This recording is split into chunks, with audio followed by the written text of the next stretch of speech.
Selamat pagi rekan-rekan Toastmasters dan Bapak Ibu sekalian. Saya ingat suatu saat sekitar setahun yang lalu sebelum pandemi, saya melakukan presentasi di depan rekan-rekan kantor saya. Selesai presentasi, direktur saya datang ke saya dan mengatakan betapa terkejutnya beliau melihat saya yang seorang introvert dan sangat pendiam di kantor ini dapat berbicara dengan sangat percaya diri dan lancar di depan puluhan tatapan mata. Nah, yang direktur saya tidak tahu pada saat itu adalah bahwa 4 tahun yang lalu saya memutuskan untuk keluar dari zona nyaman saya dan berlatih kemampuan berbicara di depan publik di suatu organisasi yang bernama Toastmasters. Apa sih Toastmasters itu? Singkatnya, Toastmasters adalah organisasi non-profit pendidikan berskala internasional yang saat ini pusatnya ada di Colorado, Amerika Serikat. Dan cikal bakalnya, Toastmasters sudah berdiri sejak tahun 1924. Jadi sudah hampir 1 abad ya di dunia ini. Dan ada banyak sekali klub Toastmasters, ada puluhan ribu klub Toastmasters di ratusan negara di luar sana. Jadi bayangkan kalau misalkan Bapak Ibu traveling ke luar negeri, selalu ada klub Toastmasters yang bisa Bapak Ibu kunjungi sekaligus. Dan misi atau motto Toastmasters ini adalah di mana para pemimpin terbentuk. Jadi Toastmasters percaya bahwa dengan mengembangkan kemampuan komunikasi serta kemampuan kepemimpinan, kita dapat mencetak pemimpin-pemimpin masa depan. Intinya, di Toastmasters kita akan belajar bagaimana berbicara di depan umum, bagaimana menulis pidato serta menyampaikannya, serta bagaimana memimpin kegiatan-kegiatan yang Toastmasters nanti adakan. Ya, jadi mungkin beberapa dari Bapak Ibu sudah ada yang tahu, tapi bagi yang belum, sebenarnya banyak sekali perusahaan atau institusi di luar sana yang membuka klub Toastmasters untuk pengembangan para sumber daya manusianya. Ada perusahaan-perusahaan multinasional macam Apple, Boeing, Coca-Cola, Toyota, Google, 3M, Caterpillar, dan banyak lagi yang membuka klub Toastmasters di perusahaannya supaya karyawannya dapat mengembangkan kemampuan komunikasinya. Tapi tidak hanya di luar negeri, di dalam negeri sendiri ada banyak institusi maupun perusahaan-perusahaan yang membuka klub Toastmasters agar karyawannya juga dapat berkembang. Kita lihat di sini ada banyak sekali klub Toastmasters yang eksis di Kementerian Keuangan, Sinarmas, Pertamina, Universitas Indonesia, HSBC, Telkom, bahkan ada di Bank Mandiri, Nokia, dan lain sebagainya. Ada banyak sekali. Jadi siapa sih yang tidak mau karyawannya pandai bersilat lidah ketika harus presentasi di depan klien kan? Nah, selain klub Toastmasters yang ada di perusahaan atau institusi-institusi, Toastmasters juga hadir dalam bentuk community club atau klub komunitas. Bedanya dengan yang sebelumnya tadi, klub komunitas ini dapat didatangi oleh siapa saja dan dari mana saja. Saya sendiri merupakan anggota dari klub komunitas bernama Bandung Bahasa Toastmasters Club, yang tadi Bu Rona sampaikan, serta Jakarta Toastmasters Club. Padahal domisili saya serta saya bukan orang Bandung, tapi saya gabung-gabung saja. Selain itu, kalau di total-total sebenarnya di Indonesia itu ada lebih dari 70 klub Toastmasters dari ujung sampai ujung. Dari Medan tadi, ada di Bali, ada di Jakarta, Surabaya, Malang, banyak sekali. Dan tidak hanya itu, klub Toastmasters hadir dalam bahasa Inggris, bahasa Indonesia yang seperti kita adakan sekarang, serta bahasa Mandarin. Kalau di Indonesia ya, kalau di luar sana bahkan lebih banyak lagi. Jadi Bapak Ibu nanti kalau mau join, kalau mau bergabung dengan klub Toastmasters bisa sesuaikan dengan kebutuhan dan preferensinya masing-masing. Mau gabung di klub berbahasa mana nih? Mau menguasai kemampuan berbicara di depan umum di klub yang mana? Berbahasa mana? Terserah Bapak Ibu. Saya sendiri merupakan anggota dari 2 klub sekaligus, yang pertama berbahasa Indonesia dan yang kedua berbahasa Inggris, karena saya ingin menguasai kemampuan berbicara di depan umum saya di kedua bahasa tersebut. Nah, menarik bukan? Sekarang mungkin Bapak Ibu bertanya-tanya, jadi apa sih manfaat bergabung dengan Toastmasters itu? Berdasarkan pengalaman pribadi saya, Toastmasters telah membantu saya mengembangkan kemampuan komunikasi untuk berbicara di depan publik seperti ini, maupun secara interpersonal. 4 tahun yang lalu, kalau misalkan saya diminta untuk berbicara dengan orang-orang seperti ini, saya mungkin akan menolak mentah-mentah. Meskipun cuma secara daring ya. Namun saya akhirnya memutuskan untuk keluar dari zona nyaman saya dan belajar dengan tekun hingga saya bisa sampai di tahap seperti ini. Toastmasters juga membantu saya mengembangkan kemampuan kepemimpinan melalui memimpin pertemuan atau acara. Sehingga begitu saya diminta untuk memimpin suatu proyek atau suatu tim atau suatu presentasi di lingkungan kerja, saya jadi merasa lebih percaya diri lagi. Nah, selain itu, Toastmasters juga membantu saya untuk meningkatkan jejaring saya menjadi lebih luas.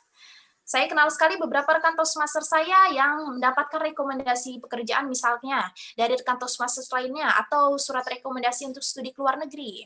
Saya sendiri sempat mendapatkan tawaran-tawaran seperti itu, jadi membantu sekali ya untuk berjejaring.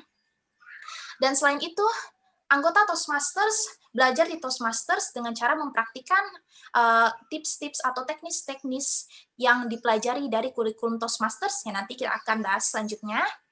Dan di sini dari kurun waktu ke waktu kita jadi belajar untuk terasahlah kemampuan komunikasinya dan jadi semakin percaya diri. Selain itu, anggota Toastmasters juga akan belajar untuk memberikan umpan balik atau belajar menerima kritik satu sama lain.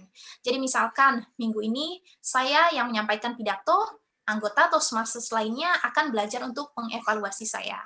Jadi pada akhirnya anggota Toastmasters akan belajar untuk sama-sama berbicara di depan publik maupun belajar mengevaluasi satu sama lain dan menerima kritikan yang membangun. Lalu di sini ada lagi mendengarkan secara aktif atau active listening. Karena di Toastmasters kita belajar untuk mendengarkan pidato orang lain sekaligus mengevaluasi pada saat yang bersamaan. Dan tentunya di sini ada manajemen waktu nih. Kalau manajemen waktu sangat penting ya di Toastmasters. Misalkan semua pidato pasti ada waktunya dari berapa sampai berapa. Pidato saya mungkin waktunya adalah 13 sampai dengan 15 menit. Nanti tiap akhir sesi akan ada penghitung waktu yang menyampaikan laporan berapa lama pidato yang sudah kita sampaikan tadi sebelumnya. Kenapa ini penting? Karena kita tidak ingin kan bicara terlalu lama, terlalu panjang, bertele-tele, hingga para penonton justru malah kehilangan fokus, atau justru malah jadi bosen. Kita juga tidak ingin kita pidatonya terlalu singkat, terlalu padat, sehingga justru pesan yang ingin kita sampaikan tidak sampai ke para penonton. Bapak Ibu mungkin sekarang bertanya-tanya, oke, jadi apa sih yang akan saya lakukan begitu saya bergabung dengan Toastmasters?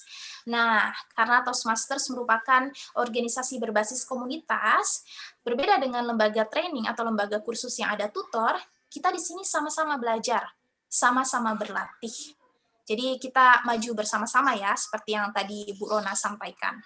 Dan inilah keunggulan yang bisa kita dapatkan dari Toastmasters. Kita bisa berlatih pidato spontan.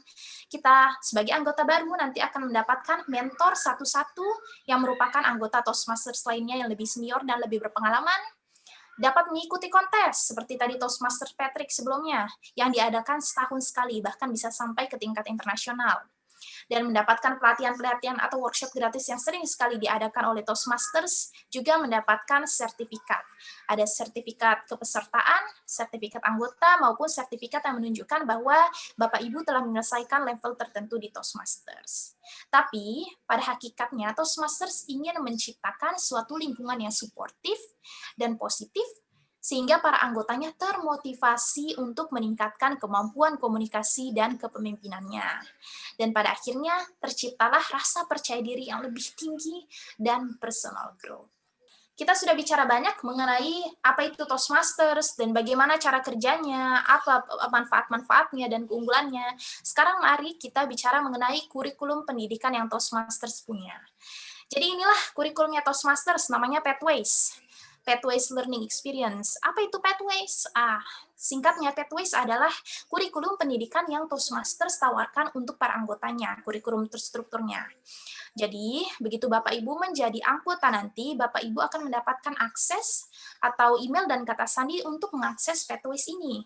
Yang bukan anggota tidak akan mendapatkan akses ke Pathways ini, hanya bisa diakses secara online. Dan di Pathways sendiri ada yang namanya 11 path. Pathways terdiri dari 11 path. Apa sih itu path? Yang kita lihat di sini ada banyak, ada yang kecil-kecil, dynamic leadership, effective coaching, engaging humor, innovative planning, leadership development, dan sebagainya. Intinya, path di sini kalau kita analogikan di universitas adalah sebuah jurusan. Kalau di universitas kan kita ada jurusan bisnis, jurusan hukum, jurusan IT, jurusan manajemen, dan sebagainya.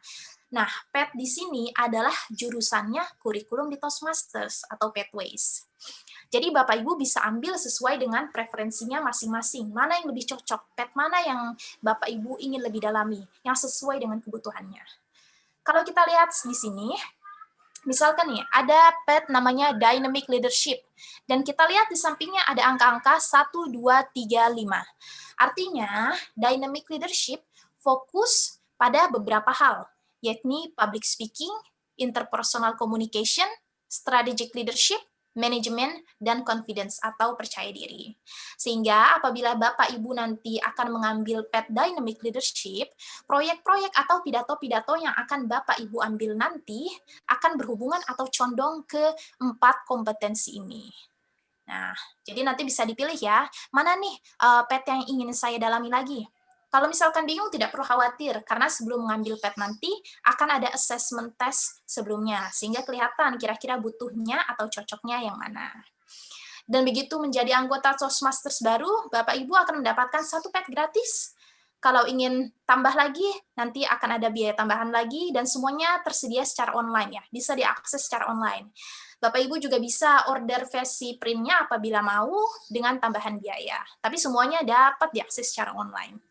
Dan ini adalah level-level di Pathways. Seperti yang saya telah sebutkan sebelumnya, di Pathways ada 11 PET yang berbeda-beda tadi. Dynamic Leadership, Effective Coaching, Persuasive Influence, Innovative Planning, dan banyak sebagainya. Ada 11 totalnya. Nah, setiap PET ini sama, terdiri dari 5 level. Jadi kita semua mulai dari level pertama dulu. Nanti lanjut ke level 2, ke level 3, ke level 4, sampai dengan level 5. Tiap selesai satu level, nanti Bapak Ibu akan mendapatkan sertifikat yang menandakan bahwa Bapak Ibu sudah selesai level tertentu.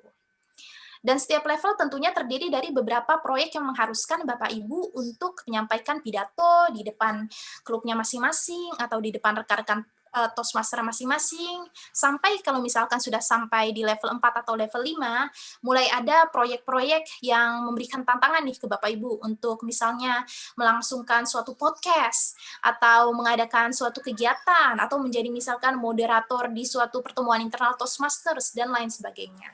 Banyak sekali, tapi intinya adalah supaya kita sama-sama dapat meningkatkan kemampuan komunikasi serta kemampuan kepemimpinan kita.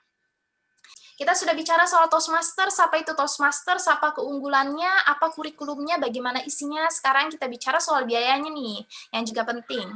Sebagai gambaran, di sini kalau misalkan gambarannya untuk bergabung dengan Toastmasters selama 6 bulan, di sini ada untuk new member atau member baru, dan member selanjutnya atau renewal member ya. Jadi kalau bukan new member lagi di samping.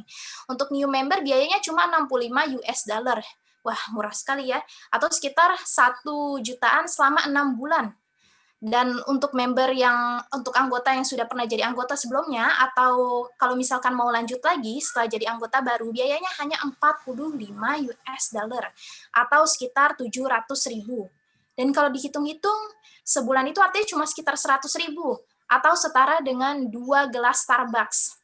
Nah, Bapak Ibu mungkin kalau beli Starbucks bisa setiap hari, ini cuma 2 gelas Starbucks sebulan bisa ikut Toastmaster selama 6 bulan ke depan.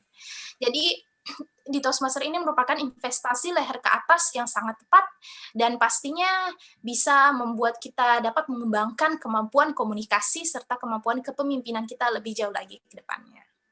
Sangat terjangkau sekali ya di sini ya. Itulah presentasi dari saya. Sejauh ini seperti yang Bu Rona sudah bilang, saya sudah di Toastmaster ini selama 4 tahun, tapi saya sadar semakin saya terbang tinggi, semakin banyak sebenarnya hal-hal yang bisa saya pelajari lebih lanjut. Jadi saya masih setia di Toastmasters, dan saya senang sekali dengan berbagi dengan rekan-rekan Toastmasters lainnya. Nah, sebelum saya tutup, saya punya satu pesan untuk Bapak Ibu. Cara memulai adalah berhenti menunda dan mulai melakukan. Jadi, saya harapkan Bapak Ibu setelah dari demo meeting ini dapat dengan semangat bergabung dengan Toastmasters, dan saya sangat harapkan kehadirannya sebagai anggota Toastmasters selanjutnya.